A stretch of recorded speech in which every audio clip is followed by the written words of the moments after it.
Apa yang bisa dilakukan oleh macan tutul, tapi tidak bisa dilakukan oleh citah? Membawa mangsa ke atas pohon jadi kemampuan luar biasa yang sepertinya hanya dimiliki oleh macan tutul. Bahkan anggota kucing lainnya juga tidak bisa melakukannya. Entah dengan macan dahan. Macan tutul memang dikenal sebagai salah satu hewan dengan kemampuan memanjat yang luar biasa. Mereka bukan hanya jago memanjat pohon, tapi mereka juga betah ketika di atas pohon. Kita bisa melihat betapa lincahnya macan tutul ketika ada di atas pohon. Betapa seimbangnya pergerakan mereka. Dan bagaimana mereka tidur dengan nyaman, tanpa merasa takut kalau terjatuh dari atas pohon.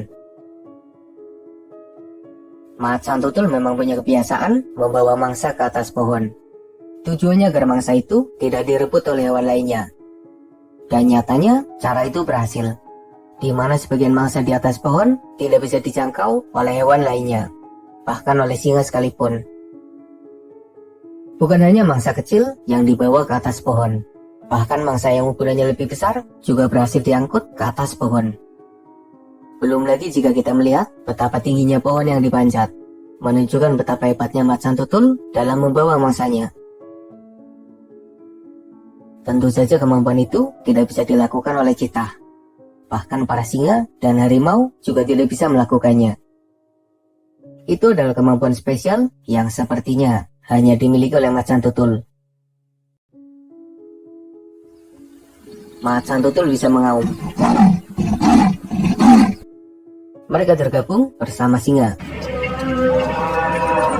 harimau, dan jaguar dalam kelompok kucing besar yang bisa mengaum. Suara auman dari macan tutul lumayan keras, tapi agak berbeda dengan singa dan harimau. Aumannya lebih mirip seperti jaguar. Kemampuan itu tidak dimiliki oleh citah. Citah sendiri tergabung bersama puma dan macan tutul salju. Mereka adalah anggota kucing besar yang tidak bisa mengaum.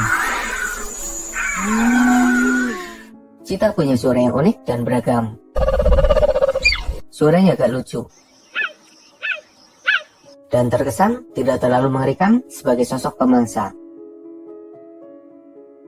Macan tutul jadi salah satu pemangsa utama bagi landak, hewan berduri yang sangat berbahaya. Tapi dengan keberaniannya, macan tutul bisa mengalahkan dan lalu memangsa landak.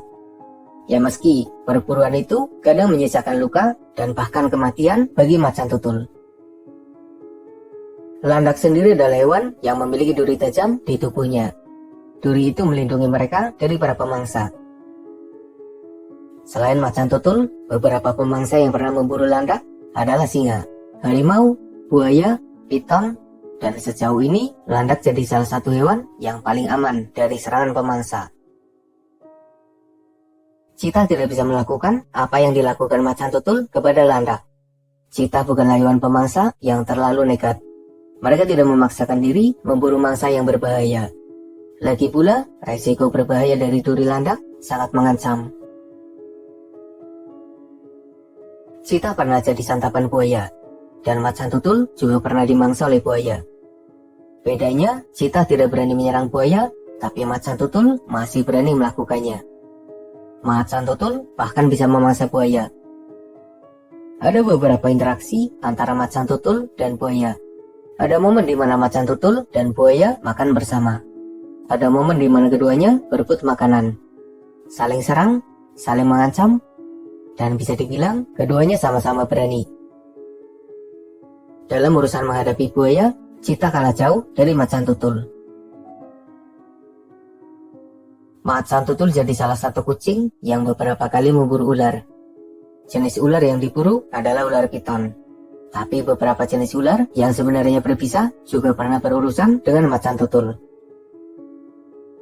Seperti yang kita tahu, ular piton sangat berbahaya.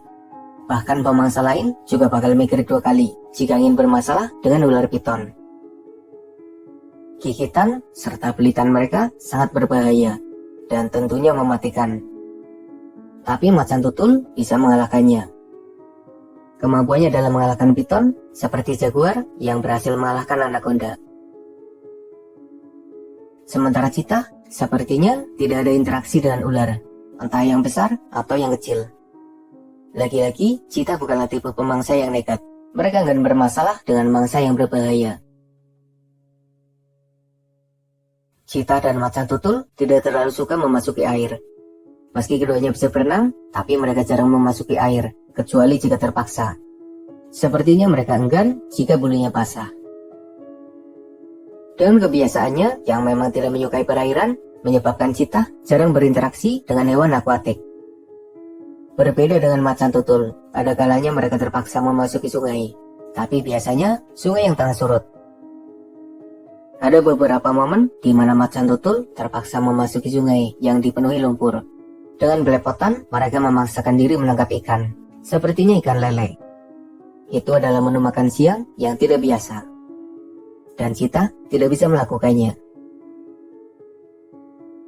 Kita masih bisa menemukan orang yang berhasil menjinakkan Cheetah, memeliharanya, dan bahkan mengajarinya seperti kucing rumahan. Cheetah bisa diajari oleh manusia dan jadi hewan peliharaan yang menakjubkan. Sementara macan tutul, mereka punya sifat yang buas dan susah dijinakkan. Jarang sekali ada orang yang berhasil memelihara macan tutul dengan menghilangkan sifat buasnya. Biasanya, macan tutul hanya dipelihara di dalam kandang, tanpa bisa dijinakkan seperti halnya Cheetah. Sepertinya mereka tidak bisa menghilangkan sifatnya yang buas dan membahayakan manusia serta hewan lain di sekitarnya. Dengan sifatnya itu, macan tutul memang tidak bisa dijinakkan, sehingga manusia terpaksa membiarkannya tetap bebas di alam liar. Atau jika dipelihara, biasanya hanya dimasukkan ke dalam kandang yang terpisah. Cheetah dan macan tutul hidup di habitat yang berdekatan di kawasan Afrika. Mereka jenis yang sama, dengan ukuran dan kemampuan yang tidak berbeda jauh. Dan sebagai bagian dari keluarga kucing, keduanya bukanlah hewan yang bisa bersahabat ketika bertemu. Jika keduanya bertemu, maka potensi pertarungan terbuka lebar. Ada banyak alasan pertarungan di antara keduanya. Mulai dari perebutan mangsa. Ini adalah alasan yang paling sering menyebabkan keduanya bertarung. Cheetah jarang berebut mangsa dari pemangsa lain, tapi macan tutul sering melakukannya. Dan Cheetah jadi salah satu korban dari macan tutul. Alasan kedua adalah perebutan wilayah kekuasaan. Ketika salah satu memasuki wilayah kekuasaan yang lain, maka pertarungan jadi penyelesaian akhir yang biasanya diambil. Siapa yang menang, maka berhak atas wilayah kekuasaan itu. Alasan lain adalah ketika macan tutul kelaparan dan hanya menemukan Cheetah. Dalam situasi itu, macan tutul jadi sosok yang sangat berbahaya. Cheetah tidak memangsa macan tutul. Cheetah merupakan pemangsa yang pemilih. Jenis mangsanya hanya hewan-hewan tertentu.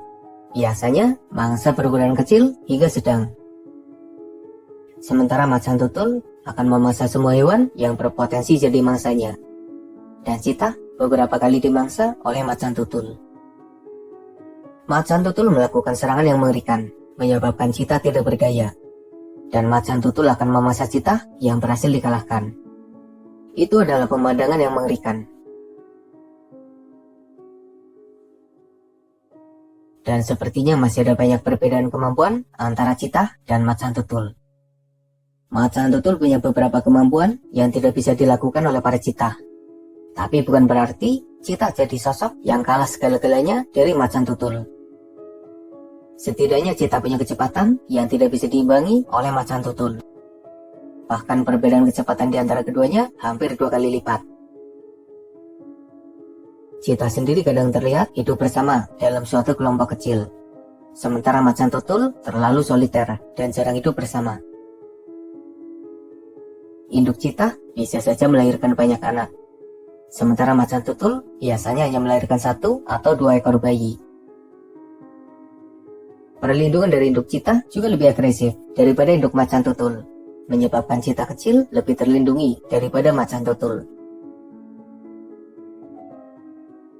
Apakah kamu punya tambahan informasi mengenai kemampuan macan tutul yang tidak bisa dilakukan oleh Cheetah? Atau kemampuan Cheetah yang tidak bisa dilakukan oleh macan tutul? Jika ada, silahkan berkomentar. Semoga bermanfaat. Makasih udah nonton. Mohon maaf jika masih banyak kesalahan.